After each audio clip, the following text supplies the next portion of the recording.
what sports technology products are coming our way in 2022? I have no idea actually, but in this video, I'll do my best to kind of just peer into my crystal ball into what I think that we can expect coming our way in 2022. And before I start, I do occasionally get products before their release date so that I can properly review them and I'd say provide like halfway accurate information to you guys on the actual launch dates. But right now, you know, as of the filming of this video, I don't have anything. I don't have any sort of secret information. In all honesty, you know, if I had something or some secret information from one of the manufacturers, I'd probably just not make this video. But I do follow this stuff pretty closely, and I do have access to the same rumor sites that you guys might follow.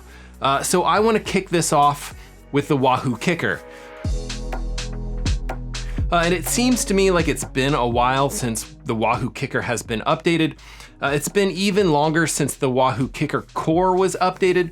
I do fully expect for a number of new smart bike trainers to be updated or iterated upon in the upcoming 2022 year. Now, to me, it feels like, you know, a lot of the innovation has, you know, already kind of like come and gone from this product category. I'm not sure what features they can add to this particular product. But you know, I'm also not that creative of a person. I'm really looking forward to seeing what kind of new smart trainer products come out in this next year and what kind of features they can add to it.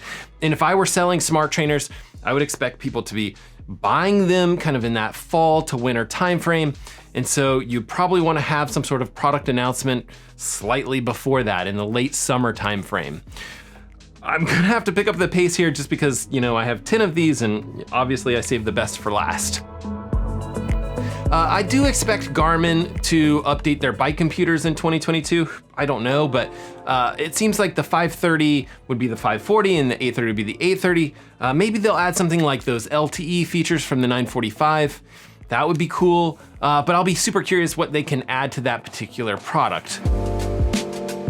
Now, as far as WAHOO goes, they've released that Bolt recently. I expect that they'll probably do something similar to the Roam, a Roam version 2. It might be like a basic update. Maybe we'll get those newer style buttons, maybe a better color screen, maybe better battery life, but something that way from WAHOO as far as bike computers. And then in the wearable trends department, I think we're gonna see more and more companies do this kind of subscription-based model. Your daily readiness score, your sleep data, all of your own personal data can be sold back to you for that low monthly fee. And this is driving me crazy. I really hope that this prediction doesn't come true, but it just seems like things are going in that direction. The Oura Ring, for example, Fitbit, they seem to be following the lead of companies like Whoop, who are charging, I think, $30 a month or something ridiculous. And I really don't want to see that happen to, you know, companies like Garmin or COROS or Polar.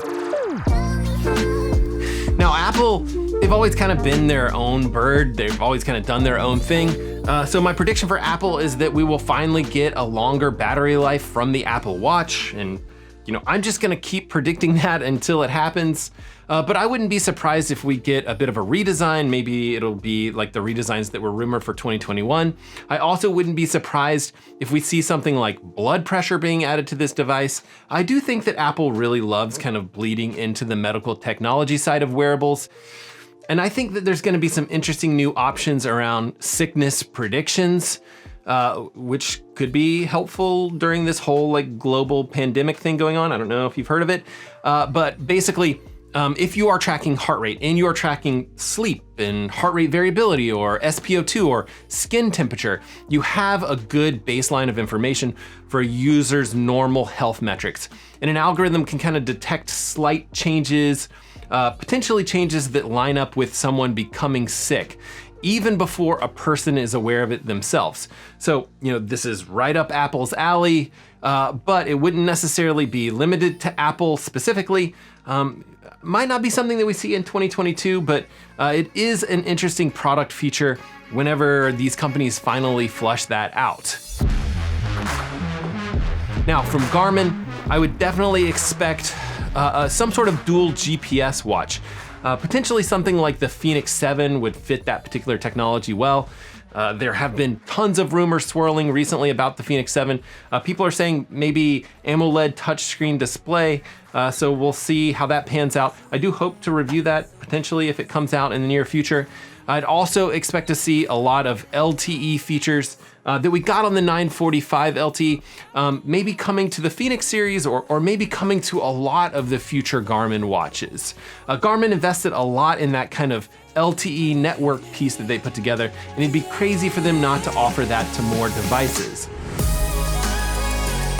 Amazon is definitely kind of entering the wearable market with their kind of Halo family of products. This is definitely a Fitbit ripoff, maybe not as good. It does have a few interesting features. I want to call a spade here. This product seems like it's for people that want a Fitbit, but they don't want to spend as much money. The Halo costs somewhere between like 60 and 80 bucks. The Charge 5 from Fitbit is about 180. Now I could see this going like two ways. Amazon could do that kind of race to the bottom thing, copy popular wearables and then just price them about half price or whatever. Or I could see Amazon branching out and just making some legitimate products. They have some interesting features. Body composition, integration with Alexa, adding GPS and potentially better sports tracking. And Amazon could also do both of those. They could eventually have like a larger family of Halo products with a variety of different capabilities. But we'll see what happens with Amazon in 2022. Now back to WAHOO. I think WAHOO could potentially expand their watch options. They could definitely follow Apple and just have one watch that they iterate on, yearly or something like that. Or they could do something like have a watch for runners, or have a watch specifically for cyclists or hikers, or more commonly, they could have a high-end watch and they could have maybe a lower tier watch with maybe a smaller screen or a subset of features, which would kind of fall in line with what they do with bike computers with their Bolt and their Roam. Start it up. And then COROS, as far as COROS goes, I feel like they might update the Apex or the Apex Pro. Those two seem like they're overdue. I would love to see them update the COROS Pace 2, or I guess they would call it the COROS Pace 3. Probably more of a long shot, but I do hope that happens. That's a fantastic watch. And then lastly, maybe the Garmin Forerunner 955 and even the Forerunner 655. It might be a long shot just because they just released the 945 LTE, but I would expect like running power to be on the wrist at some point. We could also see something like solar being added to these devices. These are the two devices that kind of sit at the top of their respective categories. The 955 would be for triathlon and the 655 would be more specifically for running.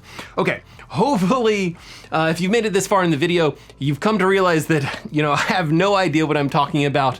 Maybe I've thrown enough stuff against the wall that I can look back this a year from now. I can kind of like cherry pick some sort of prediction that I've made here that happened to come true, and I can go on some sort of long tirade about how magical I am at predicting these things. Either way, be sure to get out there, swim, bike, run, rinse, and then repeat it all over again, and we will see you guys on the next one.